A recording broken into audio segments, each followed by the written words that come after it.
This is a presentation of Northeast Streaming Sports.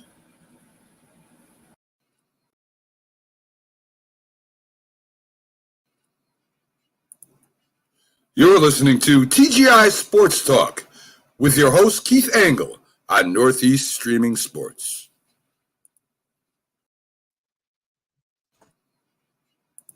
All kinds of miscommunication here this morning.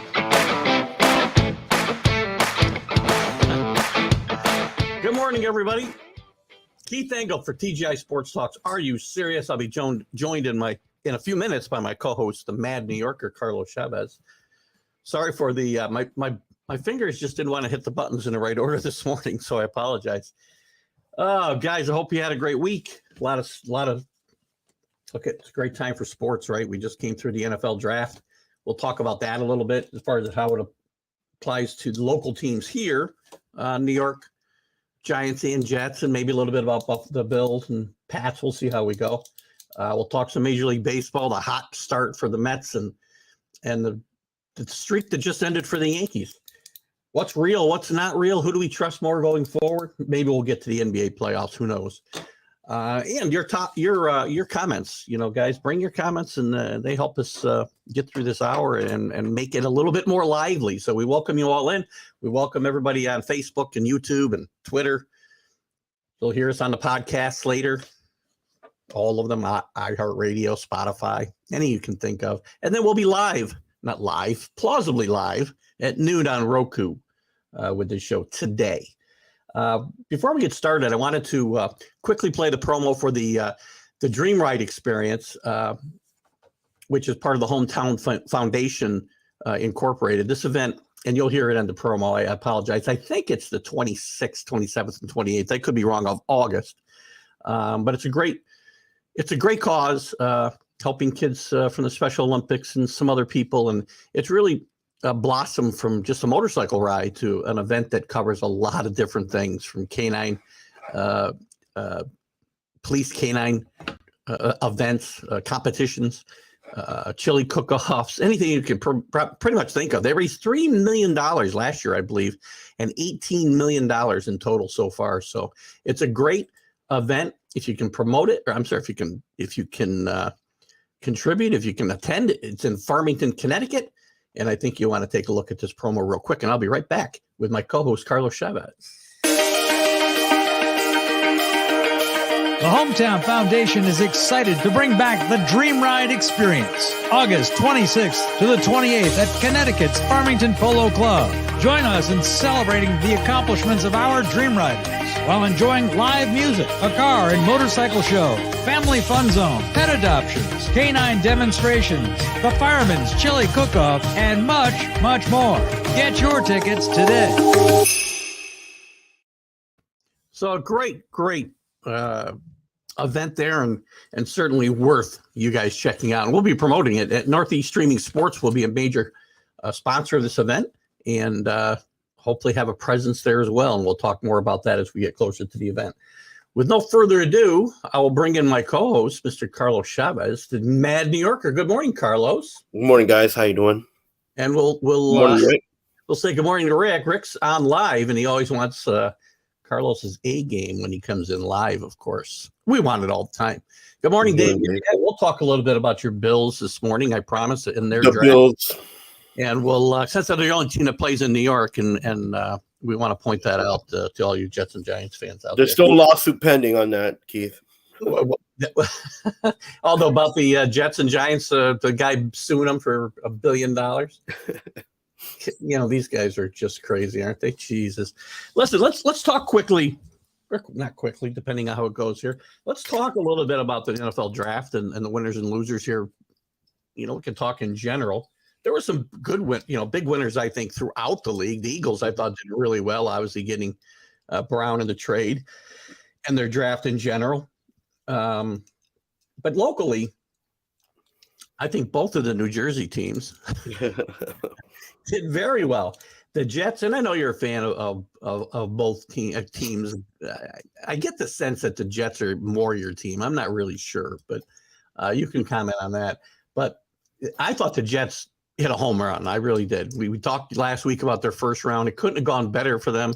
They wanted to get either the edge rusher or the lockdown corner, or the shutdown corner, and they got both by the fact that Jermaine Johnson fell much deeper than we thought they would. And then for them to get Breece Hall, Jesus. Breece Hall, the running back, yeah. Alan here, I keep saying Breece Hall. There's got to be a Breece Hall out there that I keep mixing them up with. But getting Breece Hall in the second round was actually a really good selection as well. And then they got a kid from Ohio State, the tight end that I like a lot, who from what I can see, does a lot of the same, has a lot of the same job functions, if you will, that George Kittle has with the 49ers. And we do know the 49er connection with the Jets. So what are your thoughts on the Jets draft overall as we get started on this conversation? Well, I feel like the Jets did a good job, fixing the holes they have on defense in the first round. They got a player that fell pretty far on the draft boards, but a lot of players fell hard this draft. Like we mentioned, going into the draft, there was going to be more parity among the players. A lot of good athletes, great college players, but standouts there weren't that many, in almost every position, right? So what the Jets were able to do, I still feel like they should have given Wilson more protection. In the beginning, some of these higher picks for the O-line tackle, and then also an opportunity. It would have given an opportunity to even the player that they picked last year, Carter. I give them like a B- because still we don't know they're gonna have all these players. We still don't know which one's gonna pan out because it's that's just the way it is in the NFL. We're still looking forward to what's gonna happen in free agency, and I hope they win 9 games, right? At least minimum, right? And it's the NFC East, and it's possible, but the big questions that both New Jersey teams have right now with the New York logos is like the quarterback. Like, what are their quarterbacks going to do? And but draft wise, I give the Jets a B-. And not being a Jet fan at all, and certainly being wary of what they're building there as a Patriot fan, I give them an A+ myself because I think they hit a home run. They didn't get the offensive lineman, but they did get 2 guys. Actually, maybe 3 guys when we count the trade for or the signing of Uzomah, the tight end from the Bengals. They get weapons that Zach Wilson desperately needs, guys who can bail him out of broken plays. Breece Hall is a guy who can do that in the backfield. Carter's shown that he had some ability last year, as you said. And Garrett Wilson obviously is that big target, a guy who can go up and get the football that every quarterback needs. And you got another tight end. I just think the Jets and then a lot of these teams got lost in the whole. We got to make sure we replace our wide receivers because they're starting to ask for too much money. I think all the teams got kind of lost in that gamut. If you see all these wide receivers going, it's not to say that they didn't have talent and they're not good, but you saw a lot of them go in the first round, and it's because of the trend, right? You got players like Brown and Deebo Samuel and even Hollywood asking for more money. And, eventually it was going to happen, right? All these players eventually in all their positions that are critical or important are going to do this eventually, right? Because there's more money coming into the league. Yeah. So I think the teams would just got, the eyes opened up and they got kind of weary and be like, well, what wide receivers do we have and who do we have to replace? Because we got to get them now because we're not going to pay for them. We're not going to pay for this in the back end, and that's okay. That's the way it is, right? It's business. But I just feel like they could have straightened that position more in the O-line, especially for a quarterback that's not proven. And maybe he'll be good in 3 years. Maybe those maybes keep coming up for the QB position for the Jets. We'll talk about the Giants in a second, but it's not. They didn't do a bad job, So, but we'll see how that pans out, right? As far as the receivers go, it's receivers league now, the way the game is played. And by the way, that'll cycle around, right? Because the defenses are getting smaller and quicker to kind of combat the way the offenses are playing today. And at some point, the offenses are going to get bigger and play more smash mouth football. It won't be for a while. But until then, the wide receivers are important, and they're all going to get paid. That's the downside of drafting these guys so high as well. You've got a rookie cap, but eventually you're going to have to pay him. And that bubble's going to burst on this wide receiver market soon. And you see the one thing that the Jets did, or even with, I'm not sure how involved Saleh was, but they just want to be quick, and they want to give Wilson opportunities and they want to make it fast, right? You see all these picks that they made, it's all about speed. Wide receiver, even getting another running back, it's for him. I think it's going to be trying to get that touchdown fast. So yeah, we'll see what happens with the Jets. Yeah, looking at this, I think Saleh was very involved in this draft. Just looking at it, so with the defensive side, yeah. The tight end prospect that I mentioned, Rucker out of Ruckert, excuse me. And good morning, Alan, by the way, because Alan's my ombudsman, and when I mispronounce him and Drew's not on our Friday show usually, but they point out all my mispronunciations, which is a show all in it by itself. But I like the kid Ruckert from Ohio State as well. So I think they got a really good tight end prospect there as well, which is another important position in the way the NFL is played today. You need to have that top flight. Yeah, but I mean, again, I always tell people if you're trying to build a running game, you're better off getting a fullback or investing in your O-line, because the tight end is an opportunity for a quick dunk or a quick play, but they're also injury prone because they have to take on bigger guys. That's very true. You might as well make somebody get an extra O-line. If he's a smaller O-line, make him a fullback and pound him in the A gaps and make sure that, you give space for a running back to make his first move, because that's all most RBs need to do, these days. So. Yeah, just a couple of comments here, not related to what we're talking about. Rick wants to congratulate the giant of a man, Jordan Davis, who the Eagles, I think they did a great job getting this kid as well. He signed his rookie contract already. He does wish it wasn't with the Eagles, as he's a Giant fan. And then Alan, good morning, Alan. As a Cowboy fan, having to see Thibodeau and Jordan twice a year is nerve-wracking. I'm sure it probably is. And we're going to talk about Thibodeau right now as we jump to the Giants draft. And I think, again, the Giants did well. I'm going to give them an A as well. I mean, Thibodeau, I think they would have taken Gardner or Thibodeau, depending on who the Jets didn't take, right? And that's going to be an interesting – we talked about it last week, and I've talked about it in some other places, that I think it's going to be an interesting comparison as we go through the next several years, maybe decade, who knows, who made out choosing Sauce Gardner on the Jets side and Thibodeau on the Giants side, because the Jets could have upended that and made it go the other way. Right. I think the guys did a great job fortifying that defensive line with Thibodeau and the pass rush and Evan Neal. And I love the kid from Kentucky that they got in Robbins. What's his name? Wayne Dale Robinson. Yeah. And I think it also spells the fact that they're going to move Tony. I do not think Tony's going to be part of this team next year. And they had some good later picks that I think will potentially be pretty good players in this lineup. I like Cordell Flott from LSU, the cornerback as well. The biggest winner right now is Saquon Barkley, right? They didn't move him from the team. Yeah. He gets to, play again. And now he's got somebody to make holes for him, right?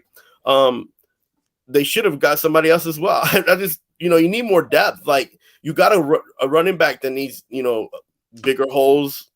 And then you also have a quarterback that, gets smacked around and needs more time to make decisions. So, Evan Neal's a great pickup. That was good for the Giants. But, I mean, again, I feel like maybe another extra player. Like, they had a lot of O-line tackles and a lot of people available. Offensive linemen in the first 4 picks, they picked 2 offensive linemen. So it isn't like they didn't go out there and try to get some, protection for Daniel Jones. And speaking of Daniel Jones, this is a make or break year for Jones. This is a waste of time for the Jets and the Giants, to be honest, in the QB position, because they don't have anybody that has any experience. And you got an opportunity now with all these picks that you made, the free agency.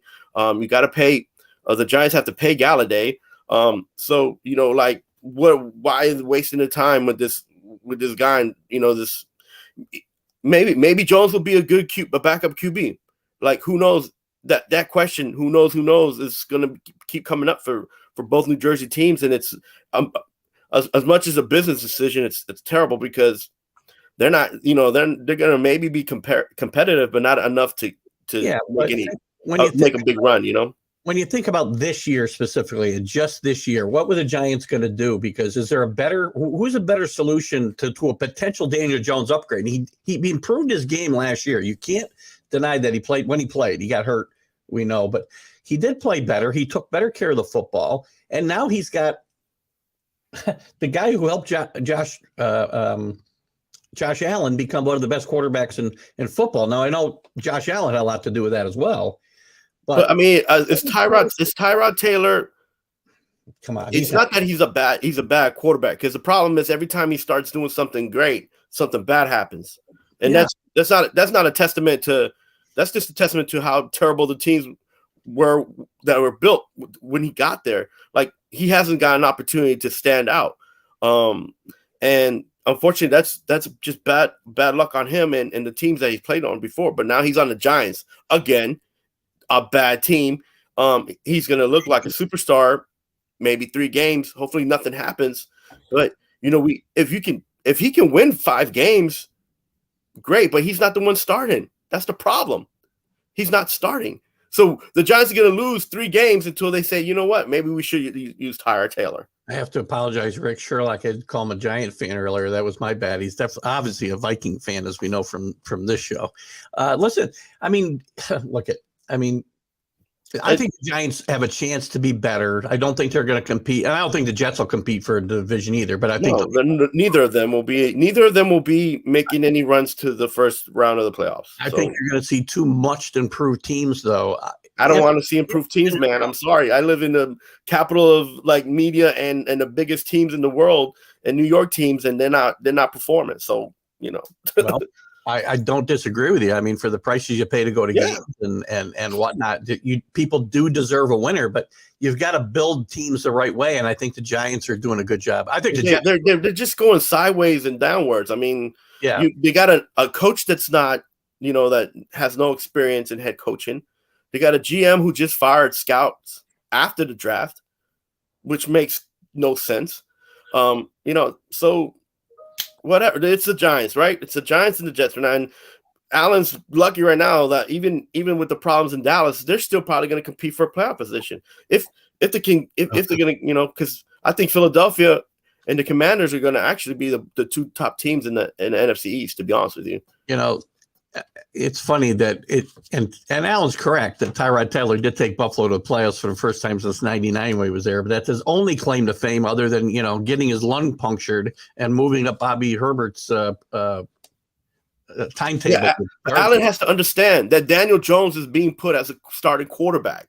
He's not the starting quarterback, and so that to me is already frustrating. It's like, wow, am I the only guy? And again, I'm watching this from the outside. Maybe everybody else is too close to the situation, but Daniel Jones played much better last year. He's terrible, man. He's terrible. He does. Wow. He takes too much. He takes way too much time to make decisions.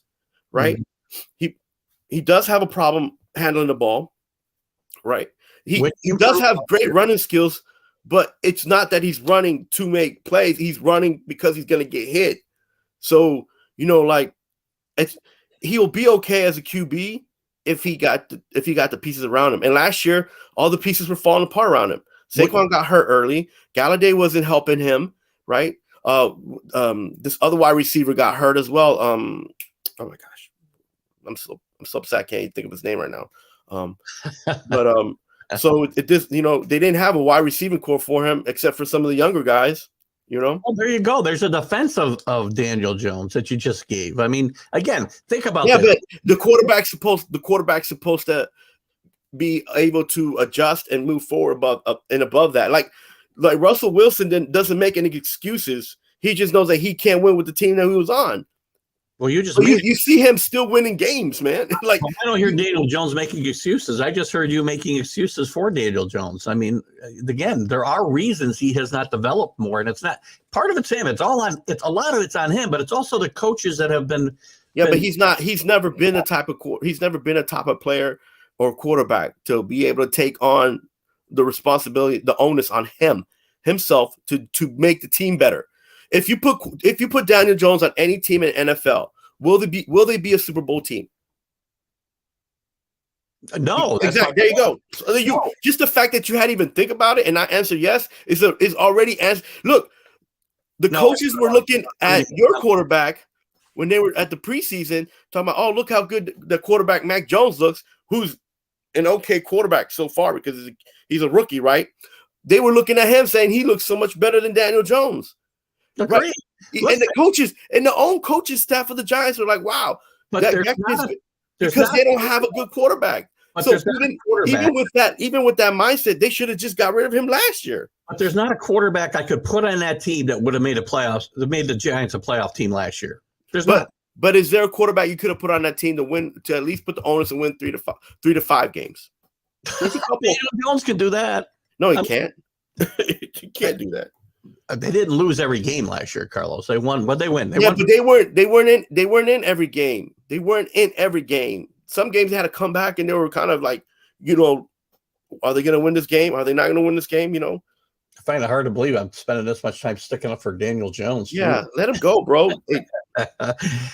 I see Washington over. I like Washington a lot. I think. Yeah, Washington has a great defense. Their offense is. You got to watch out. Gotten better. And Brick makes a great point here. I think if Hurts can play quarterback and at least manage games and not beat them, the Eagles are going to be very tough. They've improved more than probably. Yeah, and the Eagles just solidified their O-line. They got another wide receiver in Brown. If Hurts can't, Hurts helped the team last year get to the playoffs towards the end. So it's like he's not a bad quarterback. Just a lot of people in the league just kind of know that he's not that he's still on that hasn't peaked yet, right? So yeah. And again, Alan talks about Jones staying healthy. They might have won 6 or 7 games at best. A fully healthy team, they would have won. That's a stretch. Alan, that's a stretch, man. It is a stretch. But this team is better now, and they got to find out about Daniel Jones right now. And my point about finding out about Daniel Jones is there's not a better option for this year, right? There isn't. They have a quarterback that has taken a team to the playoffs as a backup. Oh, my gosh. It's like, and on top of that, both of the guys who brought him here have experience with him. You play Tyrod Taylor, you will not win one more game than you would have won with Daniel Then Jones. Why did you pick him up? Then why would you pick him up? If you have free agency where you could pick up half of these quarterbacks, Garoppolo, Baker, why would you pick up Tyrod Taylor? Even if you're just saving money, you need an opportunity to win games. Yeah. Good morning to Robert Butler, and makes a great point. Jones can't throw people open. You got to get people open to throw the football to. And he needs to get rid of the football sooner. We know that.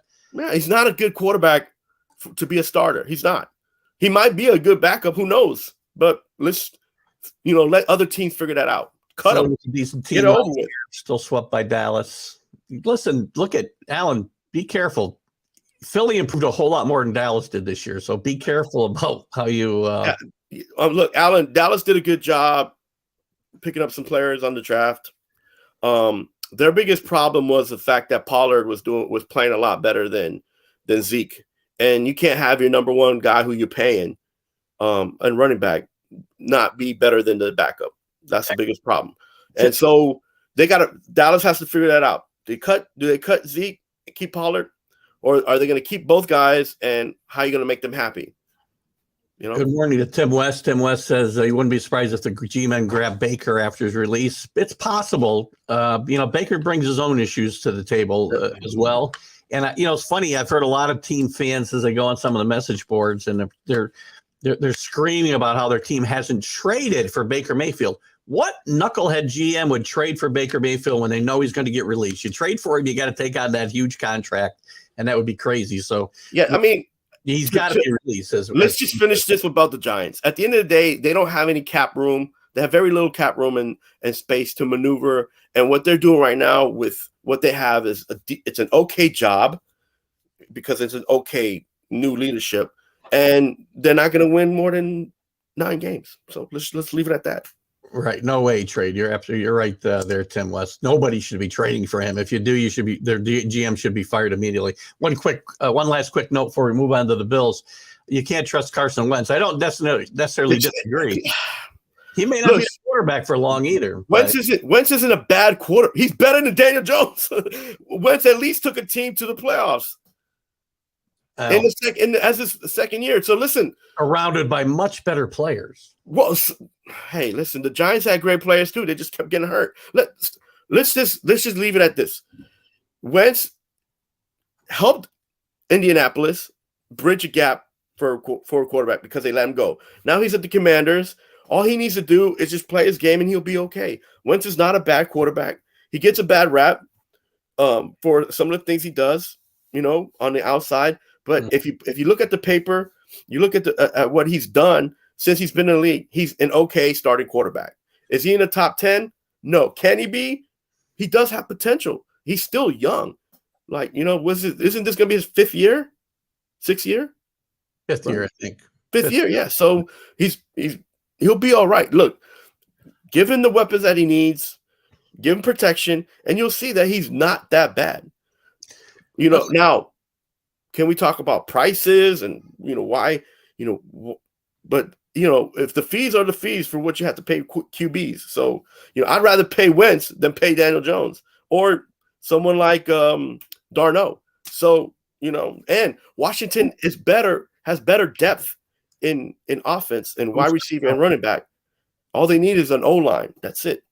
To be an O-line to be consistent, because their O-line's okay. They just need more consistency. Let's move on to Buffalo. The Bills needed some help at cornerback. Oh my gosh, the Bills. I think the Bills. Look, I give them a B, maybe a B minus. I don't think they did bad at the top of this draft in getting what's his name? Kalari Elam from Florida. A lot of people had him take a Booth from Clemson, and he fell a bit into the second round. Yeah. I do like their second round pick of James Cook out of Georgia. And I think they're going to get a little bit of a steal maybe in Shakir, the wide receiver out of Boise State. A lot of people have compared to Cooper Kupp. So it'll be interesting to see what they do there. I think all in all, I look at the Buffalo. I think Buffalo did what they needed to do. They did get I think they might have drafted the first punter in the draft too. And oh my God, they drafted that punter before they drafted the help that they really needed, which is the O-line. Listen, punters are not, again, probably, well, you didn't take them till the sixth round, but punters are still valuable weapons in the NFL, and they're very underrated these days as well. Well, look, they got Cook, which was if you liked it. I don't care much. I don't care much for the pick because they don't have an O-line. They did pick up an O-lineman and towards the end of the later rounds, the last round, I believe, but they needed more. They need more help. You got Allen running for his life, not because he wants to be a running quarterback, but because he just is not protected as well. You don't give him time to throw the ball. He has to run and throw the ball. Think about if you gave him more time to throw a ball, how much more dangerous this offense can be. And on top of that, if you gave him a good running game, because you have a good O-line, they'll be okay. I feel like they got a C because they should have got an O-line help. They're stretching with the defense. Their defense wasn't that bad. It was maybe ranked in the top 10 last year. They could have made a few moves. It didn't look good in the championship game against, what was it? The divisional round game against Kansas City. They should have won that game. It was their defense that beat them. Yeah, but that game was strange anyways from the get. So I don't know. I just feel like the Bills are they keep missing out on things, and they might make the playoffs, but these guys that they got, it's almost like they're gonna. I don't know if they'll push them. I don't know if these guys are gonna push them to get the team better. They just got depth. Agreed. Which isn't bad when you're drafting, right? Because that's the point. Is get depth. So they got depth on defense, and they got a running back, but they didn't need a running back. They have three. And there's still a team to be in this division, and as long as Josh Allen's throwing the ball to Stephon Diggs and some of those others, he's got a lot of weapons at that wide receiver core. He'll still well, that's the biggest thing they have in their favor right now is there's still a team to beat. So, but they shouldn't use that as a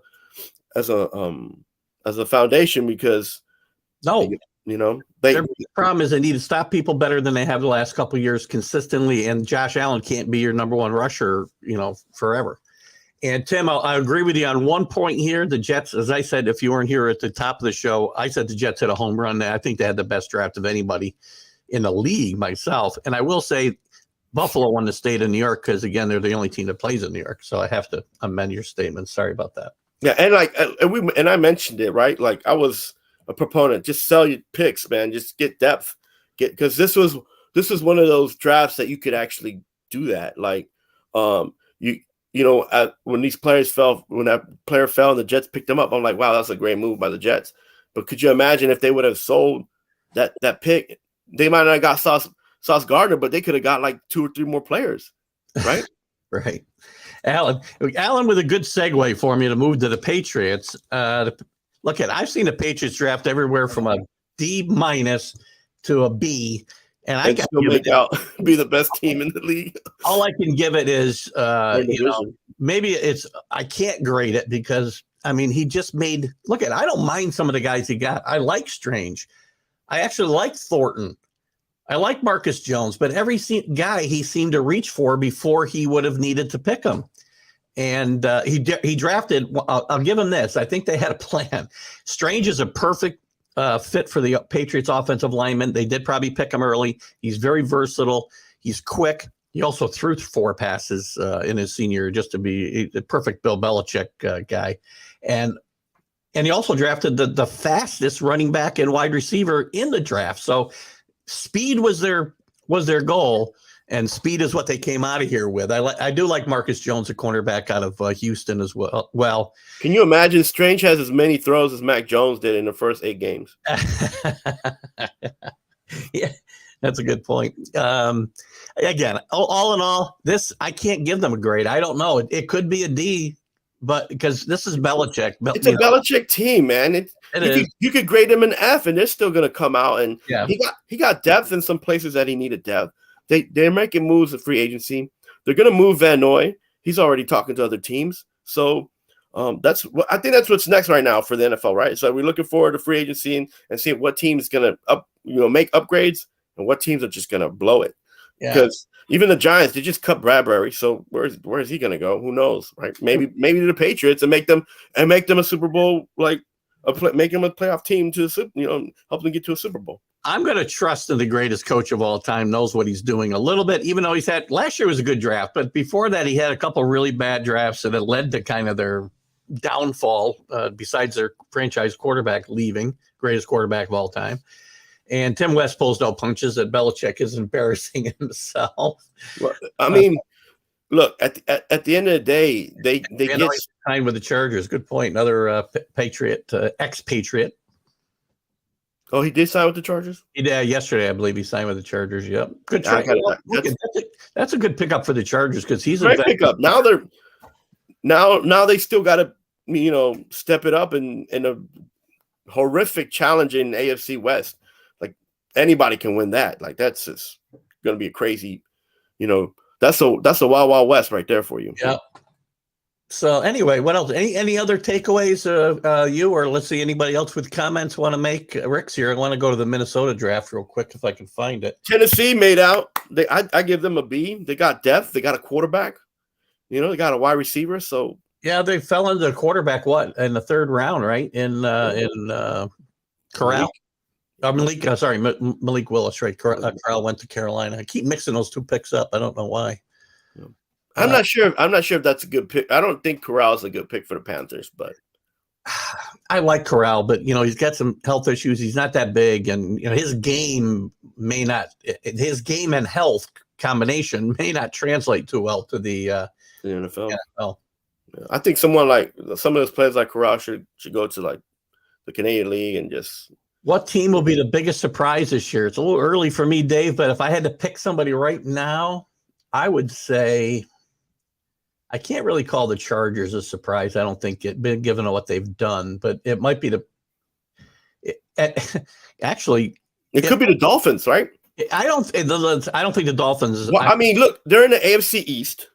They're in the Buffalo Bills didn't get better. They just got depth, which they need, but doesn't mean that you get better. You have the Jets that did okay, but they're not going to win.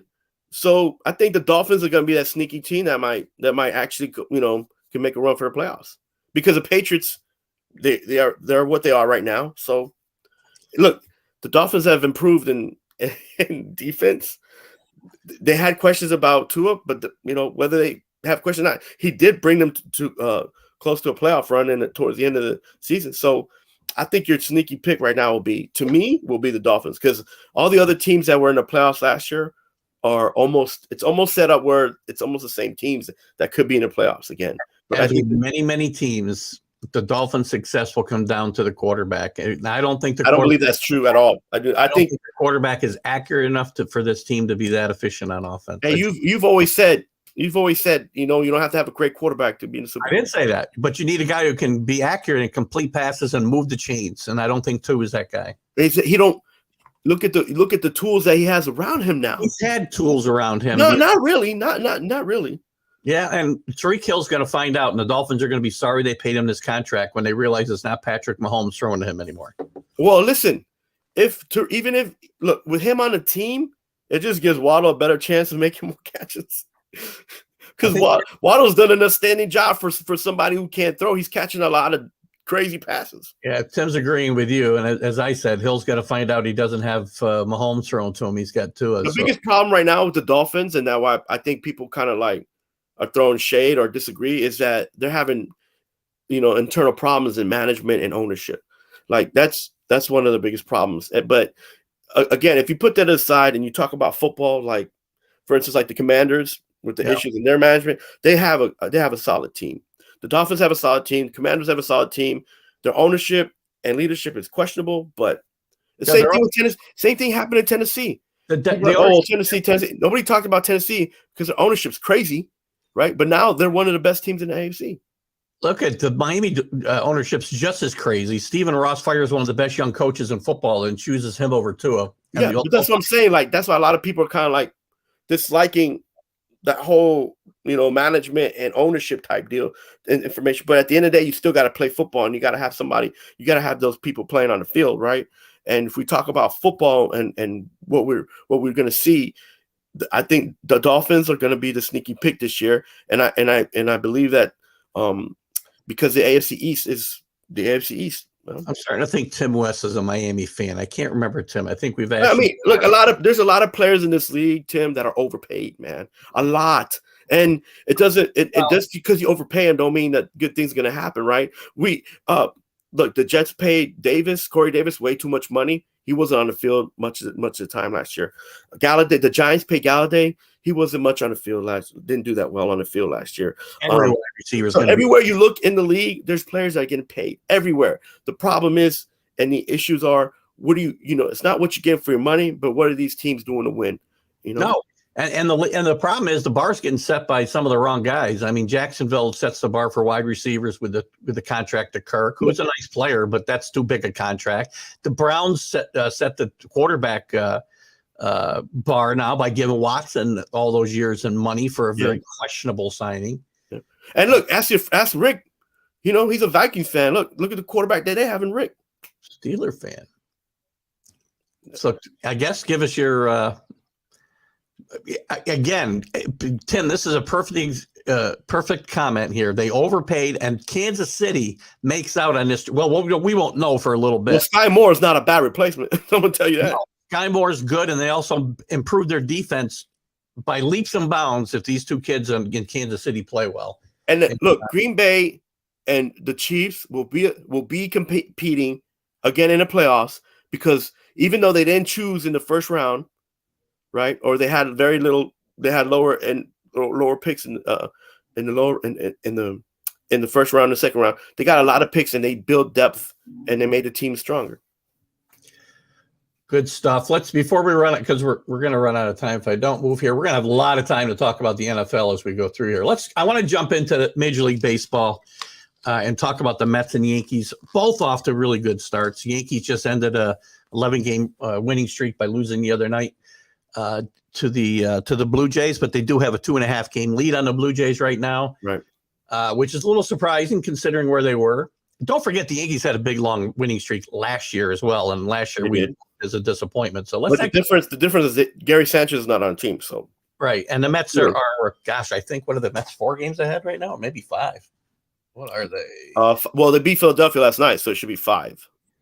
5.5 they're ahead. And Phil, by the way, just to touch on this, Joe Girardi is going to get fired in Philadelphia very soon. Well, listen, it's not his fault. They put together a horrendous team there. Well, defensively.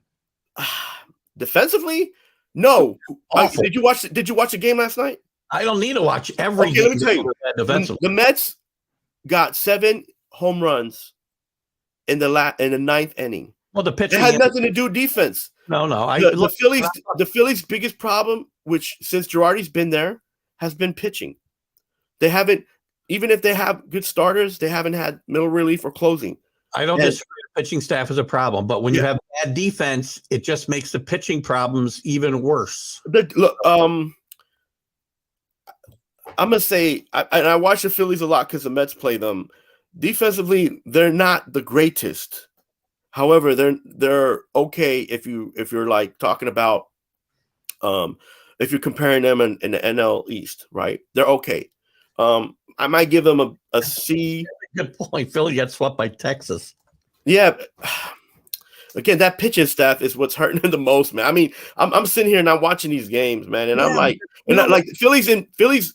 Some of these games, Phillies are whipping up on some of these teams, like they were whipping up on the Mets, and then the middle relief just blew it for them last night. When it comes to I don't say the Phillies have a good pitching staff, but the defense makes it worse. And you can't just look at defense and say, oh, they only had X amount of errors. It's the balls you don't get to that count as much or more than the errors that you have. And the Phillies do not have a plus, except for maybe Harper when and I think he DH'd last night, didn't he? I believe so. But anyway, let's get back to the Mets and Yankees. Yeah, I don't want to defend Philly because I really dislike them, but I don't think Joe Girardi is going to lose his job just yet. But they better look. What the Phillies try to do is what the Yankees did, and then try to get a lot of hitters and just get enough pitching to get them by, and that's not going to work.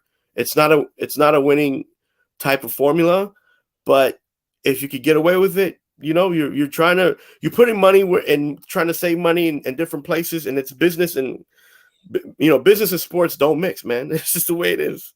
Dave, you and I would both like to see Cashman go, but let's get back to the Yankees. Are off to in my mind, a surprisingly quick start. They haven't been known for quick starts, especially the last handful of years. But there's some good things going on. Judge is playing well. Going to cost the Yankees a lot more if they want to keep him now. Rizzo's playing well. Rizzo's playing great. He's hitting. Talapa's 300 and making all the plays on defense. Mm-hmm. Now, and the pitching's been outstanding. The starters got to start going deeper into games, and part of that's because of the shortened spring training. I get it, but there's not a guy averaging more than 5 innings a start. That worries me a little bit. The bullpen's been outstanding. Michael King has been a godsend and a surprise on this staff. Nestor, right? A couple things that still worry me, and I'll let you go. The hitting and the defense is better, so I'm happy with the catching and especially the receiving of games, and certainly defensive play is better, but the hitting is horrendous. And Joey Gallo maybe starting to hit the ball a little bit, but all I need to know about Joey Gallo is watching that 11-game winning streak come to an end with Joey Gallo, and he did get a walk in this at bat in the 9th inning, but they got 2 men on, 2 outs, and he's swinging for the fences every time he swings a bat. He comes away with a walk, so it's a win, but he needs to be just putting the ball in play and trying to tie the game, and this is the wrong approach, and this is what will beat the Yankees if this continues. So go ahead, your comments on the Yankees. So Gallo in the last, I think it's been already like almost 6 games that he's like in and out of lineup that because of his hitting. So the Yankees did right by that by put him in a bench along with Hicks, right? So the Yankees are winning because they're playing, they're hitting the ball a little bit better. In about 7 games, they're hitting the ball a little bit better. Yeah. They're playing okay defense. The pitching is what's getting them through. Nestor's pitching great. Pitching very well. Yes. I still feel like they need. Cole's been pitching okay. He's a couple wins in that winning streak. He's pitched lights out the last 2 starts. He's been but I still think that they need 2 pitchers. No, the Yankees do. But hey, the ROI on the Yankees is starting to come through, right? You guys can hate, you don't have to like Cashman. You can hate him, whatever. We can say anything about Cashman. But the biggest problems he's always had is that he didn't He hasn't gotten much for his investments that No. he's been putting out there. So right now he's starting to get that. And on top of that, Judge is playing lights out, defense and offense. They have put Stanton on the field a couple games already, playing during not DHing him, which is good. Helps the lineup a little bit as well. So and again, yeah, Tim, you're right. Health. I meant to bring that up in my positives. They've been healthy. Yeah. Everybody you're worried about is made it through April and early May healthy. So that is a very good. And that shortstop they picked up, I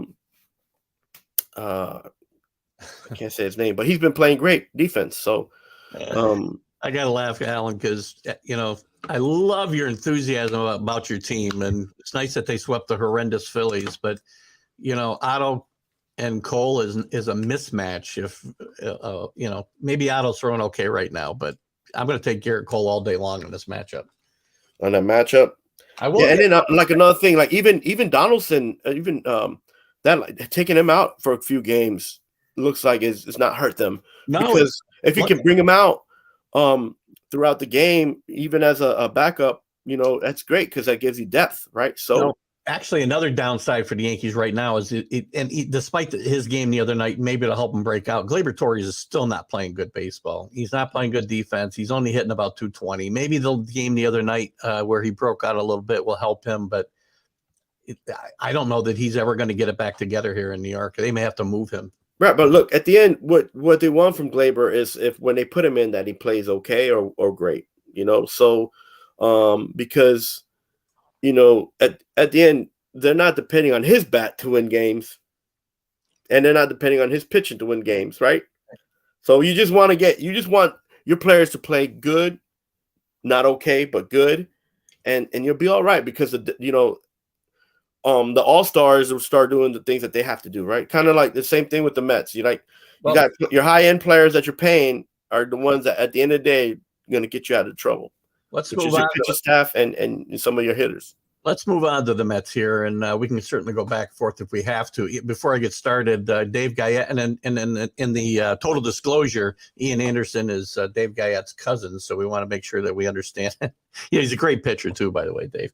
But as far as him getting taken out too early, everybody's getting taken out too early, and there's two factors: the shortened spring training plus the way the game's played today. 80 pitches, and you're out of the game. It doesn't matter how good you're pitching. And one of the things that drive me crazy. And as far as the Subway Series, Dave, it might be a little too early to go there. Actually, before we switch to the Mets, let me get a couple of these other comments out here, Carlos. It's possible, though, Dave, if they play the way they're playing in April, but you don't win pennants in April. No, you don't. Sure, yeah, right. As we just talked about, Tim's all over that for sure. I'm not sure what Tim laughed at, but that could be about anything. Great fan moment. This is a very good point. And I got to go. I hate to cut into the Met time, but I have to. No, go ahead. This is a great moment. And another reason the Yankees have got to keep Judge in pinstripes. This is the kind of thing this is the kind of publicity you cannot buy. Great fan moment the other night. Both the Toronto fan giving the kid the ball. He was trying to get a ball all through the game and during the warm-ups, between innings.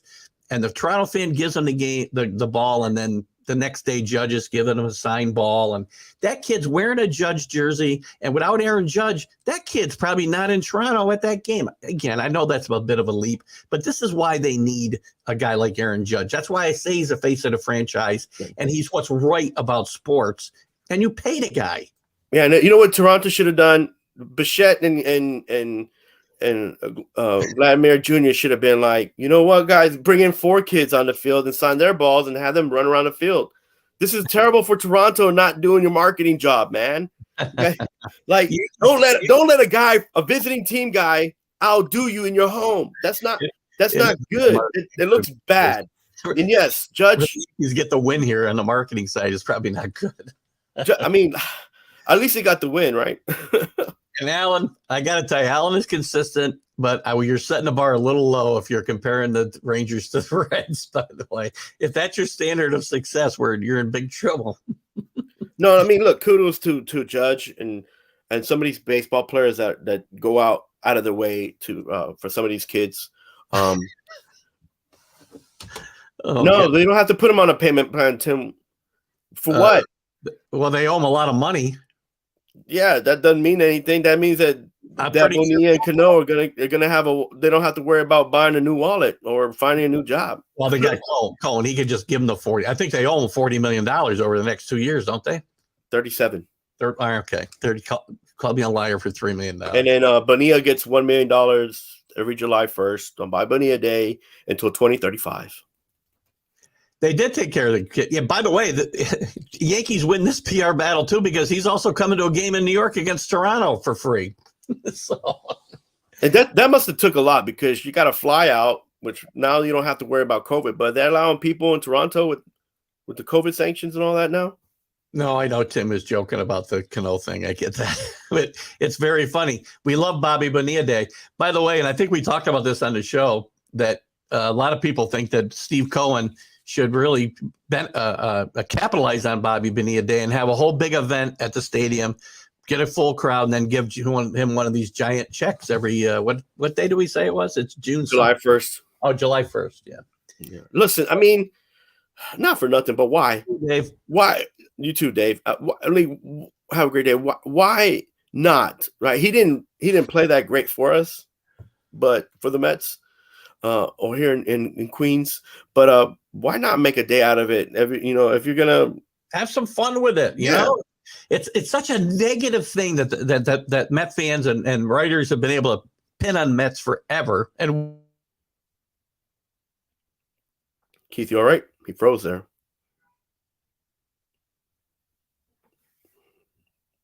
Yeah, he froze. So so what Steve Cohen should do, and I mean, he can do whatever he wants. He owns the team, but we'll be able to do for another. Are we back?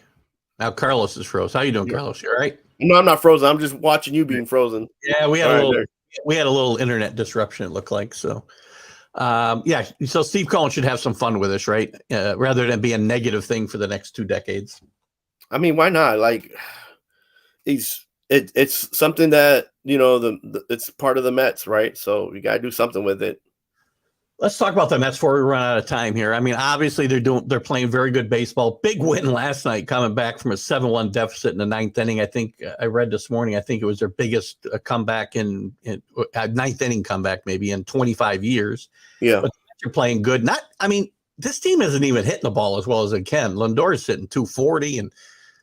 The overall team batting average isn't great, but they're hitting in clutch situations, 2 outs, 2 strikes, putting the ball in play, and they're pitching really well. They're playing good defense. They're playing good situational baseball, which I talk about a lot. And I said all along, and again, I know it's only April. Well, it's May now, but we're only through April. That this would be the Buck effect, is that the culture would change, the situational play would get better, and guys would be held accountable. And I think you're seeing that effect early in the season here. Yeah. And look, the Mets are doing a good job getting some of these games and fighting back and showing resolve. But the Buck effect is one thing, but Buck has to be very careful because you can only do so much with the talent you have. And he has to play these guys to the talent and to their skill level. And he sometimes he's overthinking some of these moves, and it's put them in a bad situation a little bit. Like even having Tyrone Walker last night because he wanted to save a pitcher for tomorrow for today's game. It's like they didn't have to be down 7-1, really. But again, you're stretching your pitching staff because you got a couple of injuries. You don't have May right now, and so these guys that you're depending on, kind of like you got to shuffle things around, but that's part of baseball. That's part of, and I say you play for today and worry about tomorrow, right?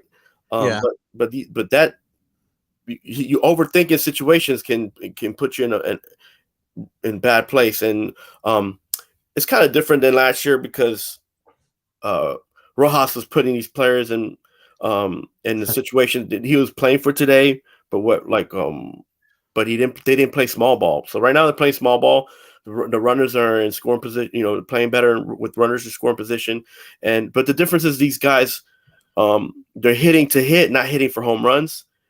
Even Alonso yesterday, like for the first time I've seen him trying to swing the bat the way he can. For the beginning of the season, some of these games I've watched, I've even gone to go see personally. I'm like, you see him, he's just pressing. He wants to hit like a home run, and it's like he's a home run hitter, but he's not like a Fred McGriff type. He's not Gary Sheffield, right? So he needs to swing the bat. He just needs to. He's not a strikeout guy. He's a hitter, and a lot of these Mets, they're hitters. And when they take that mind frame and they come outside of that mind frame, they kind of put themselves in the negative because they're swinging for the fences where they could just try, like you say, put the ball in play where it needs to go. And last night you saw that in the ninth inning. Yeah. Even with Marte, he hit a pitcher. He didn't mean to hit him, but just getting that ball started and hitting him in the infield, he's got so much speed that he made that play. That gave them an opportunity. Marte's speed has been a great asset in his defense and hitting, and with him on base. That outfield defense is so much better this year than it was last year, and that's a huge factor in this. The infield defense too, but the outfield defense for sure. Right now, like the Mets are getting the return on investment that Cashman hasn't been getting, right? So Kana's hitting, Bassett's pitching great. You better sign that guy right now before he costs more money for the Mets. So the pitching staff's pitching good. Carrasco's coming back. He had a couple games. But he's doing okay. I feel like Carrasco should only pitch 4 innings, but that's me. I mean, the first 2 innings, and most of all his last year, he was giving up too many runs. But this year, he's got a better rhythm. I think he should only pitch 4 to 5 innings, anyways. But a lot of these players, they get the Mets are getting the return on investment, and they're playing baseball and doing what they have to do. And it's just the beginning of the season. They're healthy right now, so we'll see where the rest of the season goes from there. They've done a great job making up for the loss of the early season loss of DeGrom. With McGill's pitched great, obviously. Peterson, who they just brought back from the minors, who got shipped out just on a numbers crunch, I think. He's pitched really well as well. And I think the Mets go as far as if this starting pitching stays healthy, DeGrom gets back. I don't think they can win this without DeGrom. Yeah, and I didn't even mention Max Scherzer. Like, I don't feel like they should be pressing him out of Scherzer, but Buck's letting him go, letting him pitch, 6-7 innings sometimes, and like look, almost close to the 7th inning. But you as long as you get what you pay for, man, like you start feeling better about the team, and the team's winning right now. They're in good spirits right now. They're being a great team for each other. They're playing for each other. And it's making them great. So winning does that. Good morning to John Carter, by the way. Thanks for joining us this morning, John. And that's a great stat. And I'll bet you there's a lot of teams probably with worse stats than that. I'm not sure, but the Mets 330 the last 25 years and trailing by 6 runs or more in the ninth. Not surprising stat, by the way. And I agree with Tim. We've talked about this a lot. We only got about a minute left here, but so refreshing to see small ball and not swinging for the fences. I agree 100%. Tim, if you watch my shows or watch my vlogs, you know how crazy I get about the way the game is played today. Home runs, walks, or strikeouts. And we need guys like Buck, old school, to change that type of mentality. I think Albies for Atlanta is stuck in last year where he was one of the guys getting a lot of hits, and now he's just pressing to be a better hitter, and he's swinging big because he's such a small guy anyway, but he's swinging big to try to make things happen where he should just swing the bat. It's like I told people, I don't think Lindor, I don't think it's that he has pop. It's just when he swings the bat, the ball's going so fast that when he swings the bat the right way, he can get a hold of a couple of them, and sometimes they'll go out of ballpark. I don't think he has that much pop because he's a small guy anyways. Yeah, and Albies the same way. He can make stuff happen if he just tries to swing the bat and get hits and just play within himself. Don't try to be something you're not. And baseball, a lot of players mentally they know what the skill set is, they know what their attributes are, and they try to. Sometimes what happens in games or even during the season is they go outside of what they are. And one thing I wanted to talk about were the umpires. Like, if you look at what happened the other day with Boone getting in the face of the umpire, I mean, Judge, he's 6'7", and his strike zone's always going to change depending on who the umpire is. Guys in the past, Gary Sheffield, Fred McGriff, these guys that were tall, they never got good calls. They were striking out anyway because they were home run hitters, but they never got good calls in games when it mattered. So, I'm sure Judge kind of is already understanding that about him, but it is bad for umpires to not make good calls. But it's something that Judge has been playing, Judge has to deal with as a player, being tall. So umpiring, we got to wrap it up. But umpiring's been bad in this league for a couple of years. It's getting worse. The Angel Hernandezes of the world are taking over, and their horrendous umpiring is getting passed on to younger guys, I'm afraid. Guys, we got to run. I want to thank everybody for coming in today. Alan, Tim, and Rick, and John, and whoever else we had here. Alan, we'll touch on this Angel thing. I picked them to win the. You did pick them, yeah, you did. Yeah. So we'll talk about that more on the Sunday Stream of Conscience. Guys, have a great day. Bye, guys. With the Mad New Yorker for TGI Sports Talks. Are You Serious? Right here on the Northeast Streaming Sports Network. Have a great weekend.